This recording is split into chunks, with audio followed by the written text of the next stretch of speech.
आज बुधवार को बीदर में ट्रेड यूनियनों की संयुक्त समिति जेसीटीयू और संयुक्त किसान मोर्चा एसकेएम जिला समिति बीदर द्वारा आईबी से लेकर अंबेडकर सर्कल, भगत सिंह सर्किल से तहसील ऑफिस और डीसी ऑफिस तक अपनी मांगों को लेकर एक रैली निकाली गई, जिसमें 1991 से देश में लागू वैश्वीकरण, उदारीकरण और निजीकरण के कारण देश की आर्थिक नीति पूरी तरह से पूंजीपतियों और कारपोरेट कंपनियों के पक्ष में काम कर रही है और इस आर्थिक नीति ने देश में बहुसंख्यक राजनीति और सांप्रदायिकता को बढ़ावा दिया है। एक और धन और पैसा केंद्रित हो रहा है, दूसरी ओर घोर गरीबी बढ़ रही है। इसलिए देश के ट्रेड यूनियनों और संयुक्त किसान मोर्चा ने 9 जुलाई 2025 को देशव्यापी हड़ताल का आह्वान किया, जिसकी पृष्ठभूमि में बीदर में ट्रेड यूनियनों और संयुक्त किसान मोर्चा की संयुक्त समिति ने माननीय जिला मजिस्ट्रेट के माध्यम से केंद्र और राज्य सरकारों से निम्नलिखित मुद्दों पर मांग की। संघर्षों से प्राप्त श्रम अधिकारों को समाप्त किया जा रहा है और सरकार ने श्रमिक आंदोलनों को रोकने के लिए कड़े कानून लागू किए हैं तथा लोकतंत्र के अधिकार को छीना जा रहा है। कई याचिकाओं और विरोध प्रदर्शन के बावजूद आंगनबाड़ी कार्यकर्ताओं,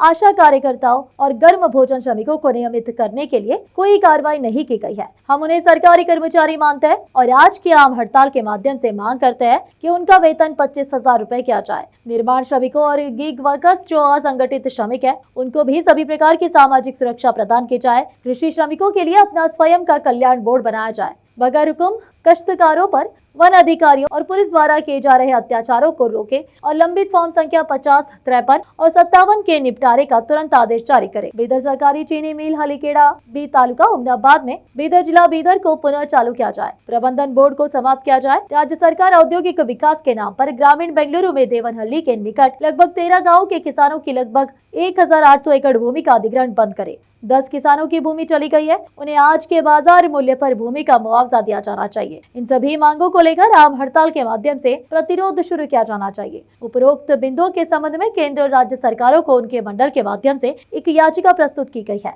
महेश नाटगौड़ा सह संयोजक, ट्रेड यूनियनों की संयुक्त समिति बीदर, नजीर अहमद संयोजक, संयुक्त किसान मोर्चा आरपी राजा सह संयोजक, ट्रेड यूनियनों की संयुक्त समिति बीदर, बाबूराव हुन्ना संयोजक, ट्रेड यूनियनों की संयुक्त समिति बीदर और सुशीला हट्टी और अन्य उपस्थित रहे। केपी न्यूज के कैमरामैन महेश टिग्गी का कवरेज। देश विदेश और स्थानीय समाचारों के लिए चैनल को लाइक, शेयर और सब्सक्राइब करना ना भूलें। कर्नाटक राज्य अंगनवाड़ी कार्यकर्तರು ಹಾಗೂ ಸಹಾಯಕರ ಫೆಡರೇಷನ್ ಎಐಟಿಸಿ ಜಿಲ್ಲಾಧ್ಯಕ್ಷನಾದಂಥ ಚಂದ್ರಕಲಾ ಮಾತಾಡುತ್ತಿದ್ದೇನೆ।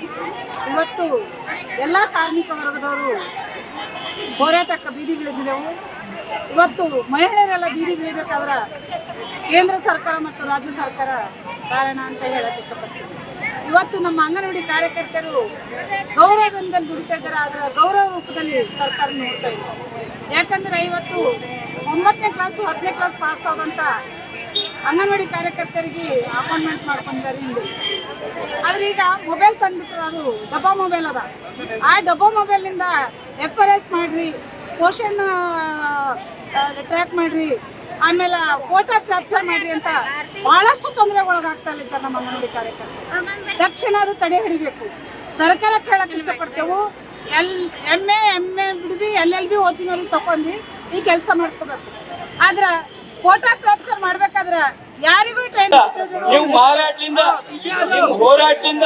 ನಿಮ್ಮ ಹೋರಾಟದಿಂದ 8 ತಾಸು ದುಡಿಮೆ ಕಾಲ ಇತ್ತು। ಆದ್ರೆ ಇವತ್ತ ಕೇಂದ್ರ ಸರ್ಕಾರ ಮತ್ತು ರಾಜ್ಯ ಸರ್ಕಾರಗಳು 8 ತಾಸು ಬಿಟ್ಟು 10 ತಾಸು ಮಾಡ್ತಾ ಇದ್ದಾರೆ। ಈ 10 ತಾಸಿನಿಂದ ಯಾಕೆ ಮಾಡ್ಲತ್ತಾರ? ಯಾರು ಮಾತು ಕೇಳತ್ತಾರ? ಅವರು ಅದಾನಿ, ಅಂಬಾನಿ ಅವರೆಲ್ಲರೂ ಮಾತು ಕೇಳ್ತಾರ। ಅಮೇರಿಕಾ ಟ್ರಂಪ್ ಎದುರು ಹೋಗಿ ನಮ್ಮ ವಿಶ್ವಗುರು ಅನ್ನೋರು ಅಲ್ಲಿ ವಿಶ್ವ ಶಿಷ್ಯ ಆಗಂತ ಪ್ರಯತ್ನ ಮಾಡತ್ತಾರ। ನರೇಂದ್ರ ಮೋದಿ ಅವರಿಗೆ ನಾವು ಚಾಲೆಂಜ್ ಮಾಡ್ತೇವೆ, ಯಾಕಂದ್ರೆ ನಿನ್ನ ದೇಶದ ಆಸ್ತಿ ಏನದ? ಜವಾಹರ್ಲಾಲ್ ನೆಹರು, ಪಂಡಿತ್ ಜವಾಹರ್ಲಾಲ್ ನೆಹರು ಅವರು ಮೊದಲನೇ ಪ್ರಧಾನಮಂತ್ರಿ ಏನು ಇಂಡಸ್ಟ್ರಿಯಲ್ ಕೆಲವು ಸೆಕ್ಟರ್ ಏನ್ ಮಾಡ್ತೀವಿ, ಪಬ್ಲಿಕ್ ಸೆಕ್ಟರ್ಗಳು, ಆ ಪಬ್ಲಿಕ್ ಸೆಕ್ಟರ್ ಎಲ್ಲ ಇವತ್ತು ಖಾಸಗೀಕರಣ ಮಾಡತ್ತೀವಿ।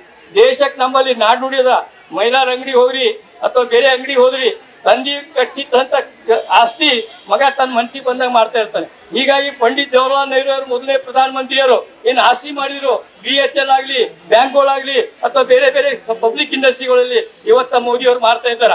ಮೋದಿ ಅವರಿಗೆ ನಾವು ಕೇಳ್ತಾ ಇದ್ದೇವೆ, ನೀವು ದೇಶದ ಪಾಕಿಸ್ತಾನ ಹಿಂದೂಸ್ತಾನ್ ಬಗ್ಗೆ ಹೇಳ್ತಾ ಇರ್ತೀರಿ, ಪಾಕಿಸ್ತಾನ ಹಿಂದೂಸ್ತಾನ್ ಬಗ್ಗೆ ಏನು ಕ್ಲಾಶ್ ಇತ್ತು, ಡಿಸ್ಪ್ಯೂಟ್ ಇತ್ತು, ಆ ಡಿಸ್ಪ್ಯೂಟ್ ಹೋಗಿ ಅಮೆರಿಕದ ಹೋಗಿ ಹೇಳ್ತಾರೆ ನಾ ಮಾಡ್ತೀನಿ ಅಂತ ಹೇಳಿ ಈ ಡಿಸ್ಪ್ಯೂಟ್ ರಾಜ್ಯ ವ್ಯಾಪ್ತಿಯಲ್ಲಿ ಭ್ರಷ್ಟಾಚಾರ ನಡೆದಿದೆ, ಮಹಿಳೆಯರಿಗೆ ಬೀದಿಗೆ ಎಳಿತಾ ಇದ್ದಾರೆ। ಅಂಗನವಾಡಿ ಕಾರ್ಯಕರ್ತರಿಗೆ 2011 ಹಿಡಿದು ಗ್ರಾಚ್ಯುಟಿ ಕೊಡ್ಬೇಕಂತೇಳಿ ಗುಜರಾತ್ ಕೋರ್ಟ್ ತೀರ್ಪು ಆಗ್ಯದ। ಗುಜರಾತಿನ ಕೋರ್ಟಿನ ತೀರ್ಪಿನಂತೆ ಎಲ್ಲರಿಗೂ 2011 ಹಿಡಿದು ಗ್ರ್ಯಾಚುಯಿಟಿ ಹಣ ಕೊಡಬೇಕು.